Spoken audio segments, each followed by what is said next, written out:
India is a land of contrasts. Let's introduce this English-speaking country by its geographical features. India is a 3.1 million square kilometers country of Asia. It is, after China, the second most populous country in the world with 1.3 billion inhabitants. The population is denser in the north of the country and near the sea than anywhere else in India. The country is situated in the north of the Indian Ocean and is surrounded by, in the west, the Arabian Sea, and in the east, the Bay of Bengal. It has a mutual border with Pakistan, China, Nepal, Bhutan, Bangladesh, and Myanmar.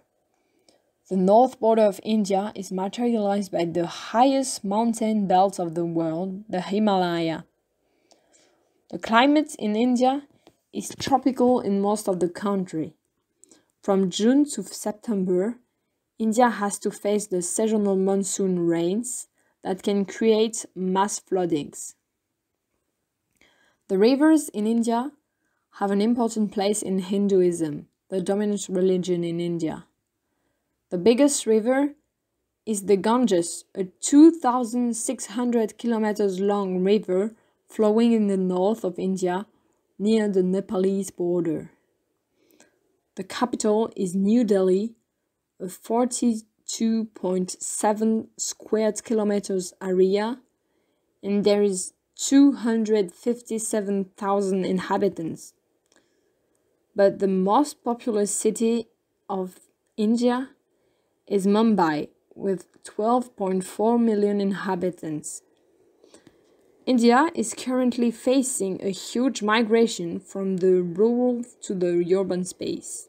This is why a large part of the population of the big cities lives in slums on the outskirts of those cities. Now let's see historical features of India, and let's start with the origins. It all began around 2500 before Christ. In the Indus Valley, a civilization emerged.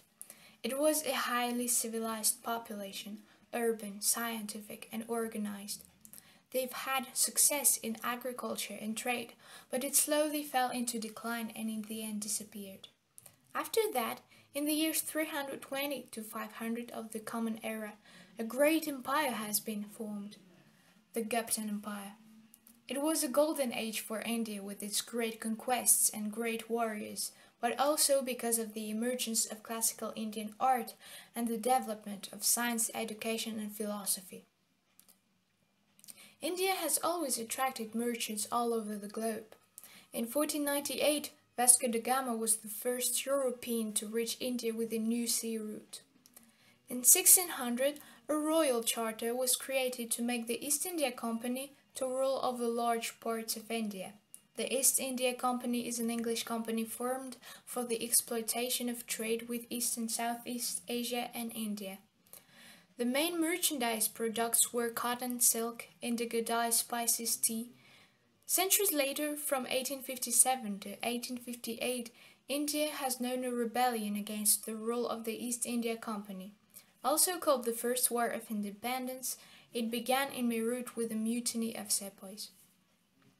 It ended with the defeat of the Indians and led to the instauration of the British Raj that lasted from 1858 to 1947. Even if India was administered by Indian civil service, Britain had a direct rule on India. In 1885, the Indian National Congress is created. Gandhi, leader of the INC and the independence movement after 1920, called for non-violent resistance and civil disobedience to fight against the colonial regime and discrimination they have suffered. On August 15, 1947, India is finally declared independent but divided into separate states, Pakistan with a majority of Muslims and India with a majority of Hindus. The partition of India provoked massive population displacements and resulted in riots and mass casualties that caused a lot of victims. But what about recent history?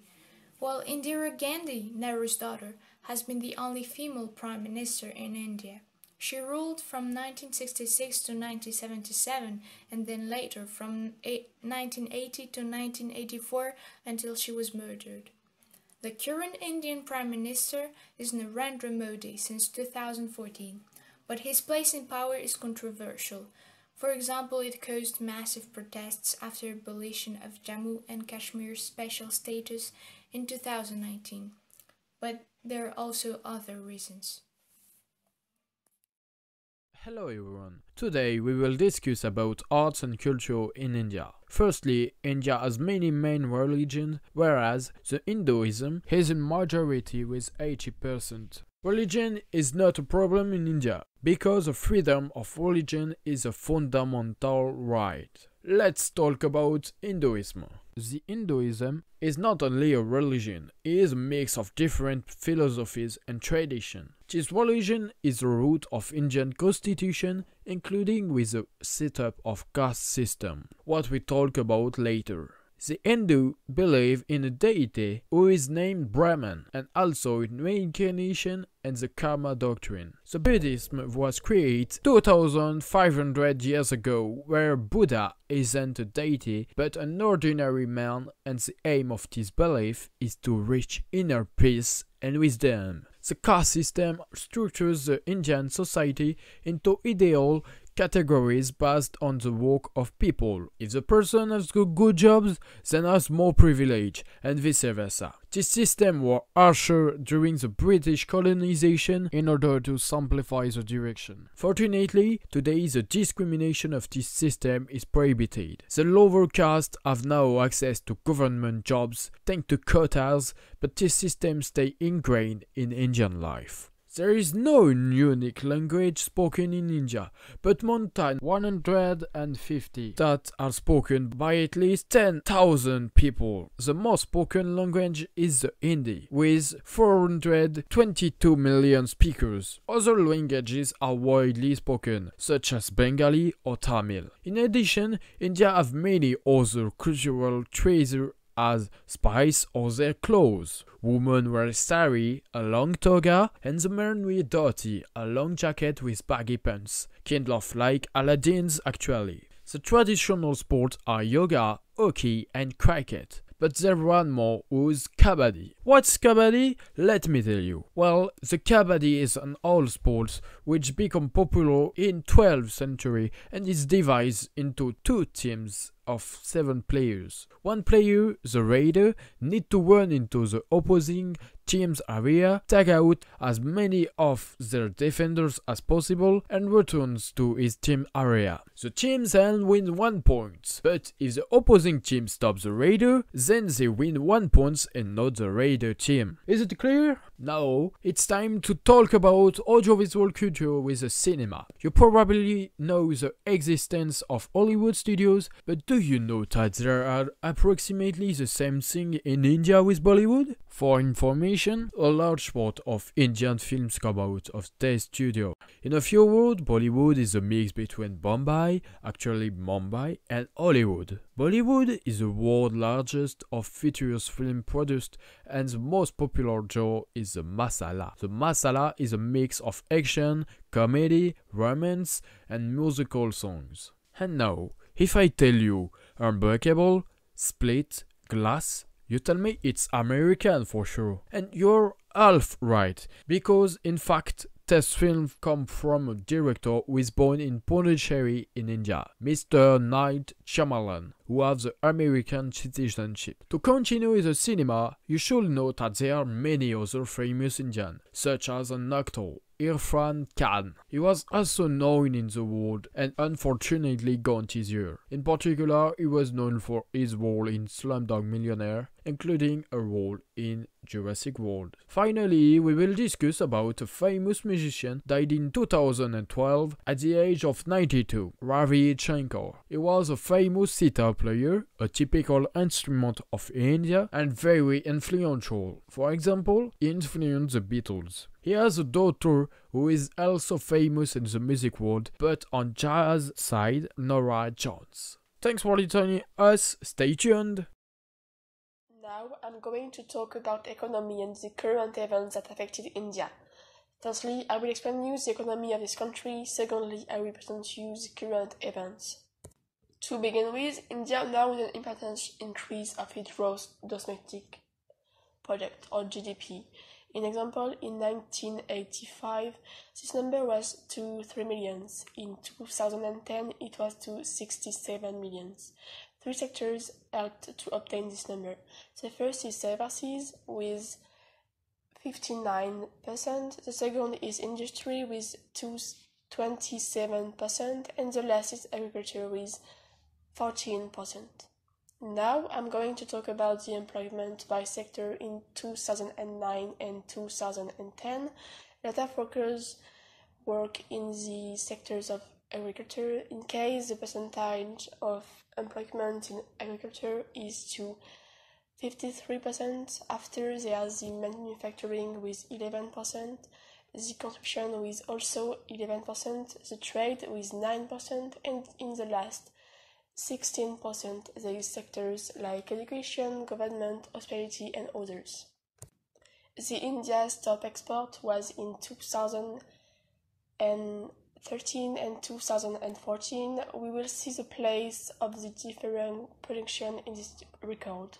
The petrol products had an important role with 20%. The percentage of games and jewelry was 13%. It was to 7% for transport, port, and fabric and textiles.